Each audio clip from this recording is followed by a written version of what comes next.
Okay, so folks, let's go ahead and get started because we only have a half hour. I can't believe it. And people are just going to be continuing to come in, and I'm going to be letting them in. But I want to welcome you, and especially those of you whom I've never met. Um, and thank you for trusting me with these next 30 minutes. But this is one of these wonderful examples of just complexity upon complexity. And so today, what we're going to be looking at, okay, is sort of setting up a little bit of the background. Particularly, I want to narrow in on subject matter, on the choice of subject matter, and a little bit on the artist. And then I'm going to give you a fabulous podcast that does a great job setting Edmonia Lewis in her biography. She is an extraordinary woman. And I'm not saying that as just a nice thing to say. She is absolutely almost one of those once in a generation, maybe a century kind of person for doing what she was able to do. But I will leave that to the podcast and also to tantalize you to come to my class. But what I really wanted to zero in on, because we have to break off just a bit of this, is the subject matter. Okay, so this idea of the Cleopatra, and then having just a very quick background on Edmonia Lewis. She is both a woman who lived in the 19th century and is both African-American and also Native American. So she has Chippewa Native in her blood. So she is both of those things. And she is a sculptor. Like, she is a sculptor, right? So she actually goes over to Rome in the middle of the Civil War. So it is just so mind-blowingly beyond the imagination, how did this happen kind of situation, right? And she chooses this particular subject matter of Cleopatra. So I want us to kind of examine that and really think that particular thing through. There are other things we could go into. Like I said, the extraordinariness of this artist's biography. We could talk way more about the actual context. We'll do a little bit of that. We're going to talk today about what happens when you pick Cleopatra as a sculptor. What happens when you pick Cleopatra as your subject and you are a sculptor who has a non-white background, particularly of African descent, right? So there's going to be that. We're going to raise a little bit of that. And then I'm just going to talk a little bit about this sculpture. So let's dive into that. Okay, this sculpture, it's life-size. It's about 2 tons in weight. It is made out of fine Italian marble, and it was created over a period of 4 years by Edmonia Lewis. Okay, and she really invested. I mean, if the amount of time doesn't strike you, let me throw this out there, that sculptors who are neoclassical, so she's working in the style that we're looking at in neoclassical style. And actually, Eloise White, no, let's pause on this. So she's working in a neoclassical style, and that is oftentimes, if you are a sculptor, you're working in this sort of white marble, and you are creating, whether you're a painter or a sculptor, figures or subject matter that draws from the ancient world or the biblical narrative. Okay, so there's this, hence neoclassical, new classical. So looking at the ancient world, and that's what they mean by classical, right? And so that means primarily for these sculptors from the West, specific Western cultures. So ancient Rome, ancient Greece, and interestingly enough, ancient Egypt. And so this is there's kind of a claiming here of that being part of white European culture, which is obviously problematic, but let me just throw that out there as a thing. So these are some of the cultures or biblical narratives. So those are your subject matter. So Cleopatra and her death falls very neatly into that kind of category, right?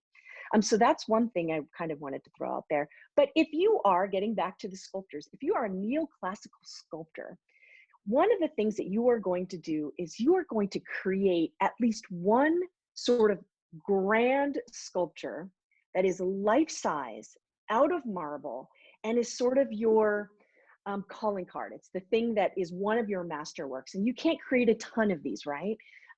Oftentimes, and particularly, and I'm going to go into this about Lewis because of the way that Lewis had to work. But you're going to invest a lot of time in creating an original composition that throws back to the ancient world, but is something that you've kind of given your little bit of a spin on it. Now, neoclassical, I'm going to go into this more in the class, but it really has very specific kind of formula that you have to follow, right? So you have to really pick a certain kind of subject matter, like I said, and then the style that you use is going to be slightly more, is not slightly more, it's going to be on the regal or dignified placement of your sculpture. So it's going to be a lot of this, or, you know, it's not, you're not going to see kind of gray reality, right? You're going to see idealized figures in these dramatic poses. And it's oftentimes very moralizing. There is a moral to the story, right? This is not art for art's sake. This is art for moral sake. It's trying to tell you a lesson, okay? So it's drawing on the past in a dignified manner in order to convey a moral lesson.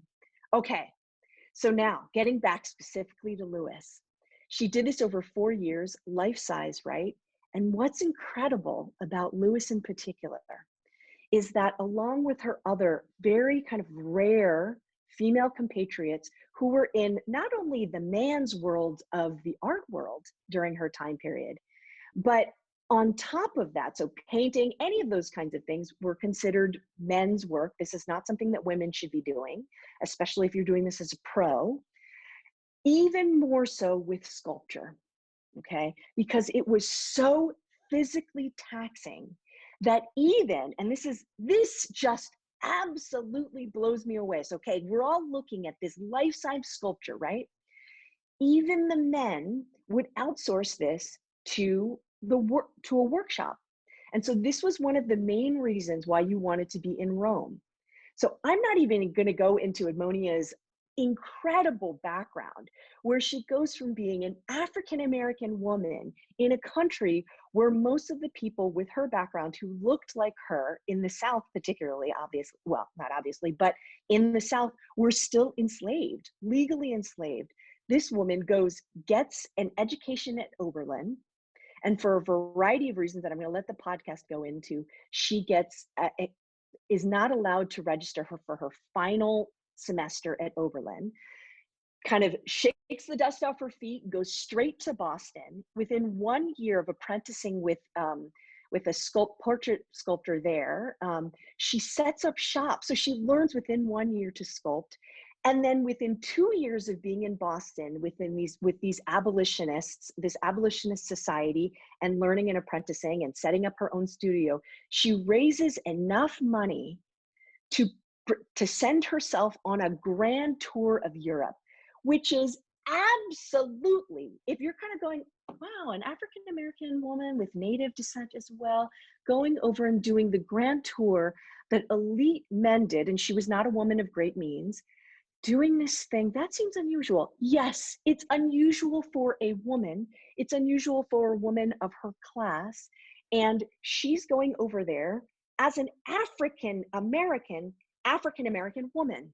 So this is absolutely unprecedented, right? If you were to see people who looked like Lewis, oftentimes they would be attached to an entourage as a servant or a slave to wealthy white individuals, Europeans or Americans, doing this grand tour that was done for the quote unquote cultured elite who toured around the great cultural cities of Europe.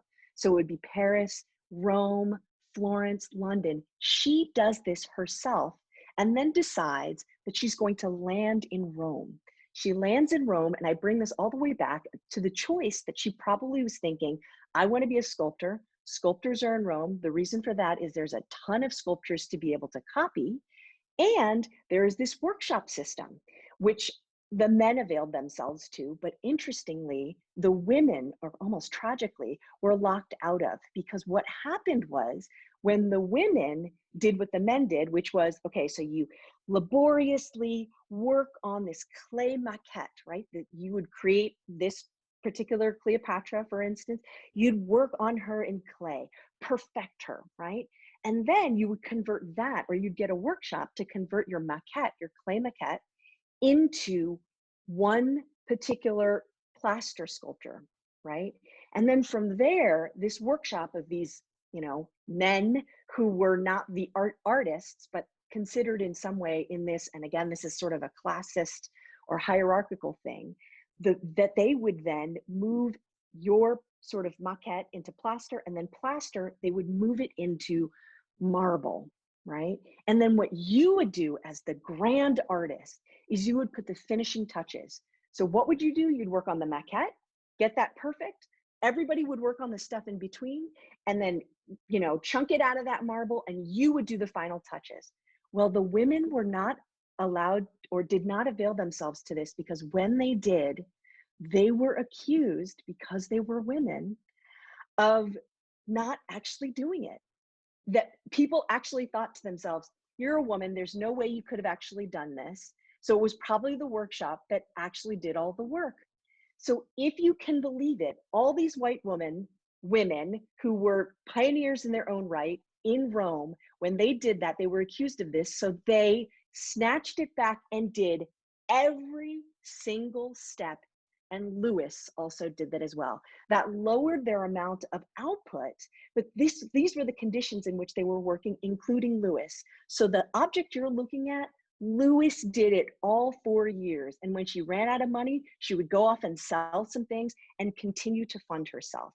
Why was she doing this? She wanted this to show, and she was invited to submit something at the Philadelphia Centennial Festival. Let me get the actual name of it. Yeah, it's the Centennial Celebration in Philadelphia of the 100-year basically birthday party of the United States. So she's in Rome, she creates this object over 4 years, submits it to the Philadelphia Centennial, it gets admitted, and voila, this is the object that gets shown to a lot of interesting reviews. Okay, so that's the background that I wanted to give it. It gets finished in 1875, again, totally by her own hands. And then, you know, I wanted you to kind of get a sense of like why this particular subject matter. You know, what is so interesting about this subject matter? One, it's frequently chosen in the past. So actually, Eloise, if you don't mind finally advancing to this next slide, she had in mind, she definitely had in mind this sculpture by Story, who exhibited it a few years beforehand in London at a festival, at one of their big expositions. And this was really well known. And if you notice, I want you all to take a good look at this. This is not the moment of death. This is the moment just prior to death, okay? But a famous scene nonetheless, okay? This idea of Cleopatra, because she fits in all of this stuff, right? She's dramatic, she's a little bit sexy, right? She's also just extremely captivating. The story is captivating. This is right after Cleopatra's story gets solidified by Shakespeare, right? So it's really hot. And in fact, at that point in time, when Lewis does this, and definitely in Story, but Lewis is sort of the apex. This is the apex of Cleopatra's sort of pop cultural rise to fame. She is on the lips, so to speak, of regular literature that's out there, of other visual images, of just pop culture in general. So she's definitely on the minds of them, and definitely this neoclassical sculpture. So this is actually, Story is, William Story is an expat living in Rome alongside Lewis, okay? So he's picked one particular moment. Let's show another one. So Eloise, if you would advance here. This is another decision that's being made of a bust of Cleopatra that was actually shown by a fellow, again, American expat living in Rome. And this is a woman who is showing at that exact Philly Centennial. So this is not an unusual subject matter at all, right? So Cleopatra is kind of everywhere. But what becomes kind of very particularly interesting and very fraught is that as popular as Cleopatra is, the story of Cleopatra and the subject and the figure of Cleopatra is at this time, also amidst Egypt, it's called Egyptomania, right? Like people are just wild for all the things that are being unearthed and brought back, or just basically stolen from Egypt and brought over to Europe. that people are just wild for anything Egypt, right? So this is really the height of that. But this particular figure of Cleopatra is fraught, complex, whatever, because almost from go, this construct of race and this idea of like white and black, which is actually relatively modern, this idea of like classifying people into uh, as this sort of Caucasian and black, and that's a whole nother story. But ever since the beginning of that, almost since the beginning of that, there has been a debate around Cleopatra's ethnicity, not necessarily her background, right? So here she is an Egyptian queen, Egypt being a country in Africa, right? The continent of Africa, but she has a background, just her bloodline is also Greek. So she's Ptolemaic, right? And there is all this furor. Is she white or is she black? So I noticed Eric brought this up in his observation that she is a Caucasian woman, right?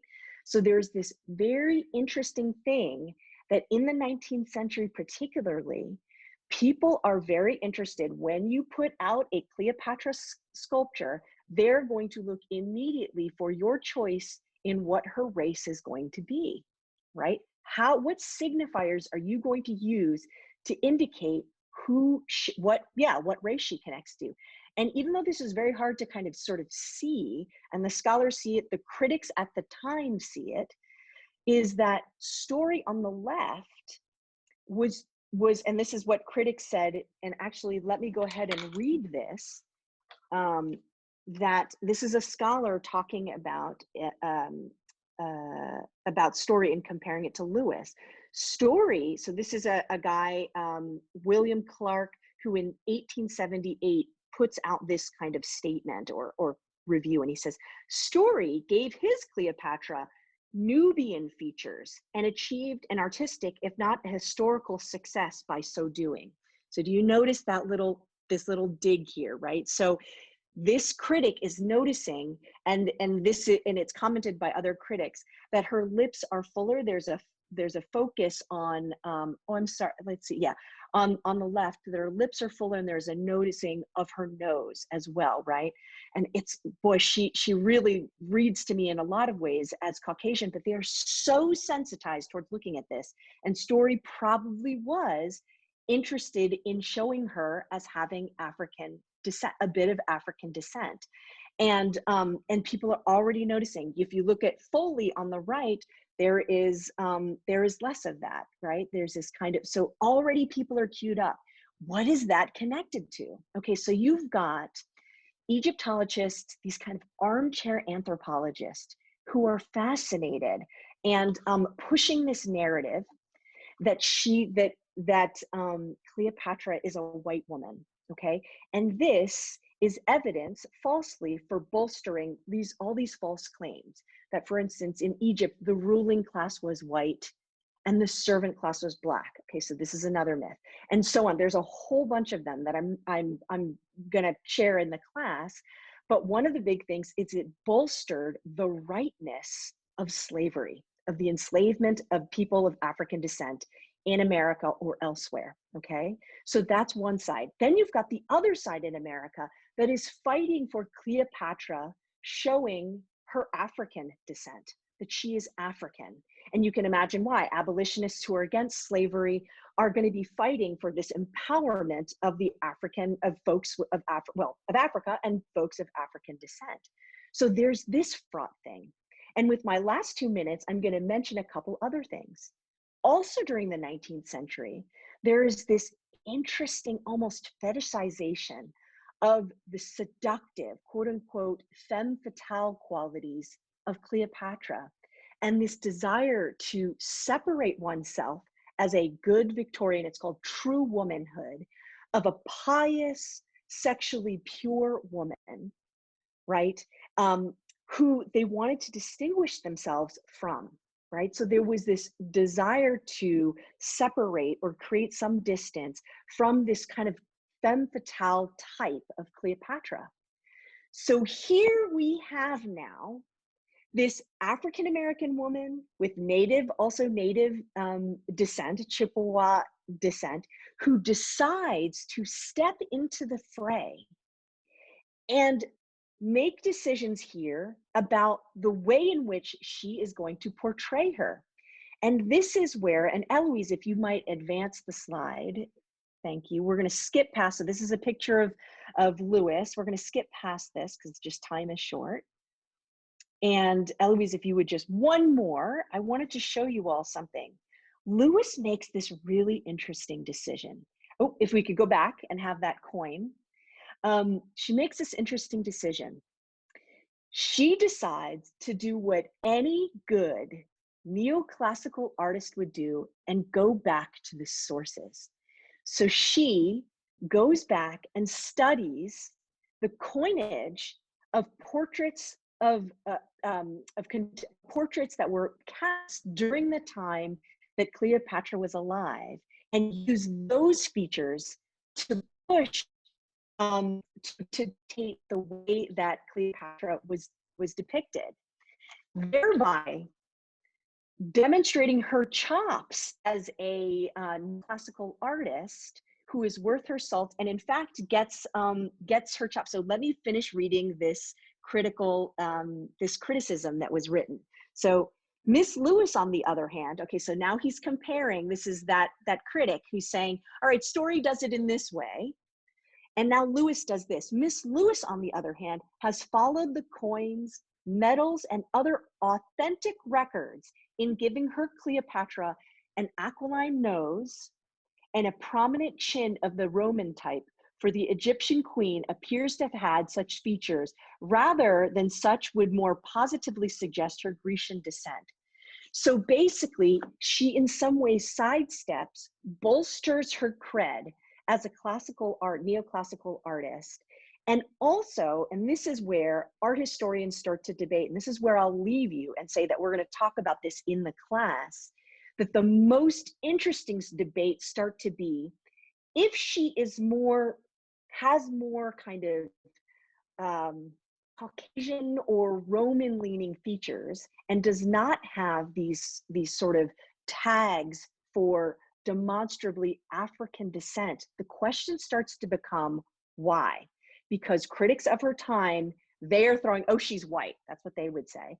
Art historians of today argue over, is that exactly right? Would we call it white, or is it something else? Is she striving for something else? And then the really fascinating arguments over why. And then beyond that, the question that we have to ask ourselves is, who does Cleopatra represent? Who is she here? Is she just Cleopatra, the historical figure? Could she possibly be a representation of African Americans? Is she a representation, a self-portrait? Is she a representation, and this is another major one, of the Old South, the American South, right? Think about the spirituals, that famous Go Down Moses spiritual, where it talks about let my people go. From where? As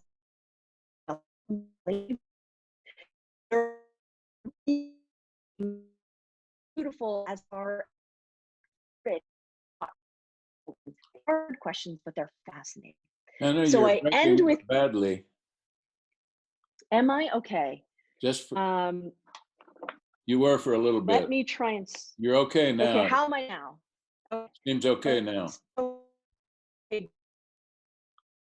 So no, there it goes again. You're breaking up occasionally. Let me switch here. I'm gonna.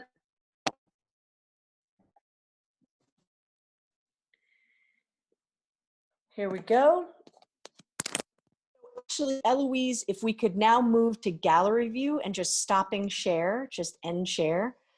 I'm going to end with just saying I will hang out for a little bit longer, but I want to really welcome you all to join us for a discussion of this kind of these juicy questions that get, I think, raised with this. So I've just ended the spotlight. You can go up to the upper right corner of, if you're on a desktop, and go to gallery view and you can see me with everybody. But I hope that this was as fascinating to you. I mean, I spent hours on this, and a lot of the hours were just to edit down the amount of information and deep dive that we can go into.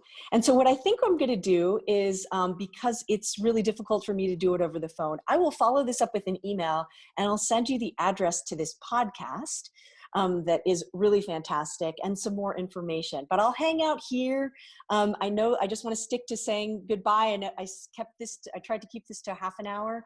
Thank you so much for joining me. I hope you'll join me for the rest of this class.